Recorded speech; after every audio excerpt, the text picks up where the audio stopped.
আমার husband border থেকে বাসায় আসার সময় হাতে করে কিছু না কিছু নিয়েই আসবে। এবারও তেমনই করেছে, হাতের কাছে যেগুলো ফল পেয়েছে ওগুলোই নিয়ে এসেছে। এখন যেহেতু ফলের সিজন, ওই জন্য আম, কাঁঠাল, লিচু এগুলাই নিয়ে এসেছে।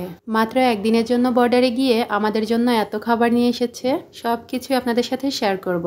রান্না বান্না, সংসারের টুকিটাকি কাজ। হ্যালো এভরিওয়ান, আসসালামু আলাইকুম সবাইকে। আশা করছি আল্লাহ পাক সবাইকে সুস্থ রাখছেন। এই তো সকাল সকাল আমার হাজবেন্ড বাজার করে নিয়ে এসেছে। পেঁয়াজ রসুন একদমই শেষ হয়ে গিয়েছিল, সাথে মাছও শেষ হয়ে গিয়েছিল, যার জন্য সকাল সকাল বাজারে গিয়ে বাজার করে এনেছে। মাছটা আমি না ধুয়েই ফ্রিজে রেখেছি, একটু পরে ফ্রি হয়ে তারপরে ধুবো। এদিকে পেঁয়াজ রসুনটা একটু গুছিয়ে নিচ্ছিলাম, মানে ব্যাগ থেকে ঢেলে নিচ্ছিলাম, এখন আবার রেখে উঠিয়ে রাখবো। তারপরে দেখি বাসার নিচ দিয়ে ফেরিওয়ালা যাচ্ছিল, সেইখান থেকে আমি অনেকগুলা কৌটা কিনে নিয়েছিলাম। আমার কাছে অনেক বেশি ভালো লেগেছে কৌটাগুলা। আমার এমনিতেও অনেকগুলা কৌটা আছে, কিন্তু এই কৌটাগুলো দেখে আমার অনেক বেশি ভালো লেগে গিয়েছে, যার জন্য আমি কিনেছি।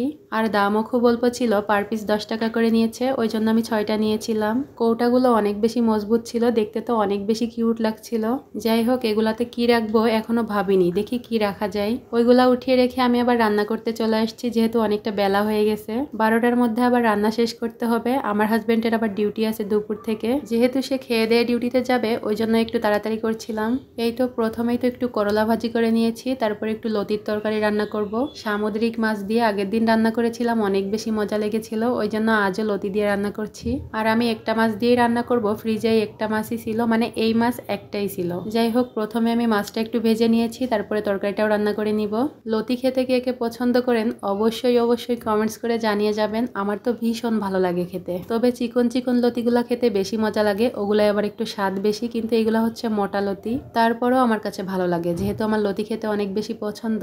খুবই ঝটপট করে 2টা রান্নাই করে নিয়েছিলাম, অনেক বেশি মজা হয়েছিল রান্নাগুলো।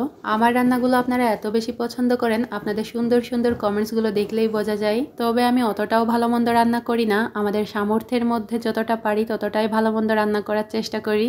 এখনই যদি খেয়ে পরে সব শেষ করে দেই, তাহলে ভবিষ্যতে কি হবে? ওই জন্যই ভবিষ্যতের চিন্তা একটু করতে হয়, যেহেতু একটা ছেলেও আছে আমার। নিজেদের জন্য কিছু করতে না পারি, ছেলেটার জন্য তো কিছু করে যেতে হবে। ওই জন্যই স্বাভাবিকভাবে চলার চেষ্টা করি, বেশি ফুটানি মেরে চলি না।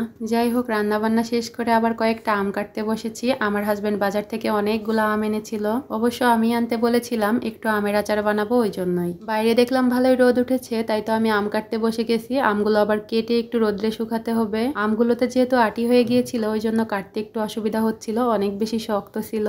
আচার বানানোর জন্য যতগুলো আম লাগবে আমি সবগুলাই কেটে নিয়েছি, এখন এই যে একটু রোদ্রে শুকিয়ে নেব। তারপরে এই যে আমার হাজবেন্ড অনেকগুলা ফল এনেছিল বর্ডার থেকে আসার সময়। সে বাসায় আসার পর আমি ব্যাগ থেকে কিছুই ঢালিনি, সবকিছু ব্যাগেই ছিল।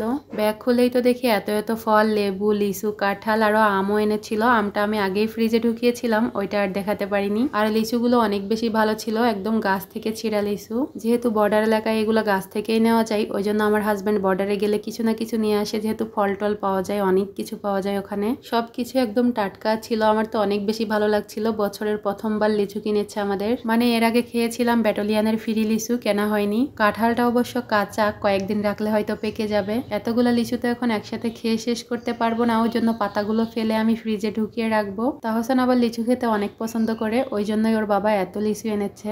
এই বছরে দেখতেছি আমটাও অনেক বেশি খাচ্ছে, আগের বছরে তেমন একটা খাইনি, যেহেতু ছোট ছিল। আমার আজকের ভিডিওটি আপনাদের কাছে কেমন লেগেছে অবশ্যই কমেন্টস করে জানিয়ে যাবেন। আজকের ভিডিওটি এই পর্যন্তই, সবাই ভালো থাকবেন, আল্লাহ হাফেজ।